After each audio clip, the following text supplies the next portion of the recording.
भगवान परशुराम के कई महान शिष्य हैं जिनकी वजह से दुनिया और उनका खुद का नाम बहुत ऊंचा हुआ है। महाभारत के कुछ प्रमुख पात्र भी रहे हैं, जैसे कि भीष्म, गुरु, द्रोणाचार्य, अंगराज, कर्ण का वर्ण भी परशुराम के शिष्यों के रूप में हुआ है। इनमें सबसे चर्चित शिष्यों में एक कर्ण का प्रसंग है, जिसे परशुराम ने सभी विद्याएं सिखाने के बाद विद्या भूलने का श्राप दे डाला था।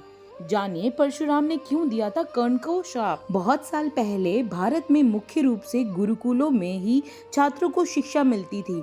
तब शिक्षा मौखिक रूप से दी जाती थी, लेकिन उस वक्त गुरुकुल परंपरा में छल कपट ना के बराबर होता था।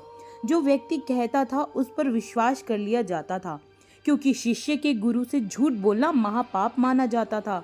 इसे नियत आचरण के खिलाफ गुरुद्रोह माना जाता था। लिहाजा जब कर्ण गुरु परशुराम के पास पहुंचे तो उसे ये बात पहले से मालूम थी कि गुरु परशुराम ने शस्त्रों को त्याग कर विद्या दान करते हैं, लेकिन वे सिर्फ ब्राह्मण कुमारों को ही शिक्षा देने का प्रण लिया हुआ है, अन्य कुमारों को नहीं। अब अन्य वर्ग के लोगों को क्यों विद्या नहीं देते थे, तो उसका कारण यह था कि जब भीष्म द्वारा स्वयंवर में जीती गई काशी की राजकुमारी अंबा ने परशुराम से गुहार लगाई कि वे अपने शिष्य भीष्म को उससे विवाह की आज्ञा दे, तब भीष्म ने बजाय गुरु आज्ञा मानने की उसकी अवहेलना करते हुए अपनी प्रतिज्ञा निभाना उचित समझा था। भीष्म को इच्छा मृत्यु का वरदान प्राप्त था। उनकी मृत्यु नहीं हो सकती थी। कोई गुरु अपने शिष्य को नहीं मार सकता, क्योंकि गुरु शिष्य को पुत्र के समान माना जाता है। लेकिन इस प्रसंग में परशुराम को उम्मीद नहीं थी कि कोई शिष्य उनकी आज्ञा का उल्लंघन करेगा। परिणाम स्वरूप भीष्म से परशुराम ने युद्ध किया और फिर पराजित हुए। शिष्य से हारना गुरु के लिए बड़ी सुखद बात होती है।